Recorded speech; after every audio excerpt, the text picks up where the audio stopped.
اسرائیل جو غزہ میں کر رہا تھا معصوم انوسنٹ سویلینز کو، بچوں کو قحط سالی کر کے اور ان کو پھر نشانہ بنایا جا رہا تھا، شہید کیا جا رہا تھا. ہم دیکھ رہے ہیں کہ رات گئے ایران پر بھی وہی اسٹریٹجی جو ہے اپنائی گئی اور انوسنٹ سویلینز کو کے اوپر میزائل داغے گئے، ٹارگیٹڈ اٹیکس کیے گئے ریزیڈینشیل ایریاز کے اندر. ہو ول اسٹاپ اسرائیل؟ یہ ایک بڑا امپورٹنٹ کوشچن ہے کہ نیتن یاہو کے سر پر جو جنگی جنون سوار ہے، اس پہ فل اسٹاپ کون لگائے گا؟ دیکھیں، نیتن یاہو کے خلاف اب فیلنگز تو ہیں جی. امریکہ کے اندر بھی لابیز ہیں، لوگ ہیں جو اس کی پالیسیز کو پسند نہیں کر رہے.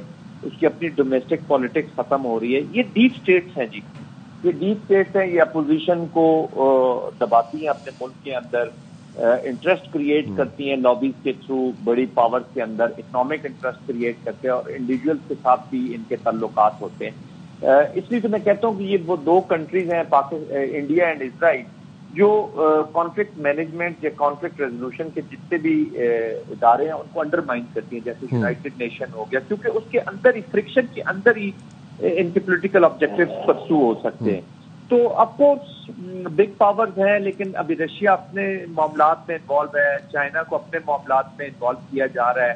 لیکن یہ جو بیلنس سسٹم ہے نا جی، رول بیسڈ سوسائٹیز کا بیلنس، وہ سیریسلی چیلنج ہے. اور آپ کی بات بالکل ٹھیک ہے کہ کون یہ کرے گا. دیکھیے، اپنے اپنے انٹرسٹ کی بات ہے. عرب ورلڈ کو چاہیے کہ دے مسٹ انڈرسٹینڈ، انہیں تھوڑی سی کاسٹ کریٹ کرنی پڑے گی، تھوڑی سی economic pressure, social political pressures ڈالنے ہوں گے، ورنہ یہ ان کی بھی باری آئے گی. یہ میں آج آپ کو بتا رہا ہوں کہ یہ رکنے والے نہیں ہیں. ان کے عزائم جو ایکسپینشنسٹ عزائم جو ہے یہ اسلام کے خلاف ہیں، یہ کسی کو بھی دیکھنا نہیں چاہتے. اور ایران کو بھی چاہیے کہ وہ بھی کانفلکٹ جو مینجمنٹ ہے وہ کرے. عرب ورلڈ کے اندر ان کے جو ایشوز ہیں، ہر وقت آپ ایک موڈ میں ایک پالیسی کو پرسو نہیں کر سکتے، کسی جگہ پہ آپ کو کمپرومائز کرنا ہوتا ہے. تو یہ انٹرنل چیزوں کو ٹھیک کرنے کی پہلے ضرورت ہے. زاہد صاحب، اب ہم یہ دیکھ رہے ہیں کہ ایران کے سپریم لیڈر آیت اللہ خامنائی صاحب ہیں، انہوں نے کہا ہے کہ اسرائیلی حملوں پر رد عمل دیا ہے. انہوں نے یہ کہا ہے کہ اسرائیلی حملوں میں متعدد کمانڈرز اور سائنسدان شہید ہوئے ہیں، اسرائیل کو حملے کی سخت جو ہے سزا ملے گی. یہ جو سخت سزا ملے گی، یہ آپ کس طرح سے دیکھ رہے ہیں کہ جو اب ایران ریٹیلیٹ کرے گا اسرائیل کے اوپر، وہ اس کی شدت کیا ہوگی اور کیا ایران اتنی کیپیسٹی رکھتا ہے؟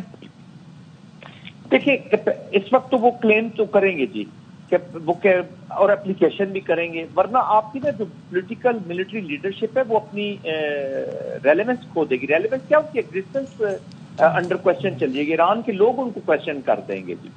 تو یہ تو سوورن نیشن، ان کی سوورینٹی بریچ ہوئی ہے. They have to respond. وہ کرے گا جی، بالکل کرے گا. اب دیکھتے ہیں کہ وہ میزائلز ہیں، ڈرونز ہیں، کس طریقے سے کرتا ہے، کس طریقے سے اپنا رسپانس تو ضرور ماؤنٹ کرے گا، اور میچنگ رسپانس ہی ماؤنٹ کرنا پڑے گا اس کو، کیونکہ ورنہ تو آپ ڈیٹرنس ری گین نہیں کر سکتے. میں نے پہلے آپ کے پروگرام میں بھی یہی کہہ رہا تھا کہ ڈیٹرنس ری گین کرنا ملٹری کا اور اس اپلیکیشن کا کام ہوتا ہے، تاکہ اگلا بھی 10 دفعہ سوچے آپ پہ اٹیک کرنے سے پہلے. ورنہ تم کو کھلی چھٹی مل جائے گی اسرائیل کو. وہ جب دل کرے گا کسی جگہ پہ کرے گا، ان کے بچے بھی مارے گا، ان کی عورتیں بھی مارے گا، ان کی ملٹری پولیٹیکل لیڈرشپ کو بھی مارے گا.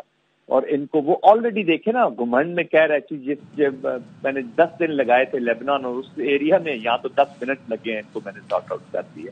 اور وہ پوسٹ میسج کنوے کر رہا ہے to the other countries in the region کہ نو بڈی شوڈ ڈیئر کم ان مائی وے. جو میرے پولیٹیکل عزائم ہیں یا جو میرے ملٹری عزائم ہیں، ان کے بیچ میں کسی کو ریزسٹنس فرکشن کرنے کی اجازت نہیں دے گا. تو وہ ان کو بھی میسج کنوے کر رہا ہے پوری دنیا کو.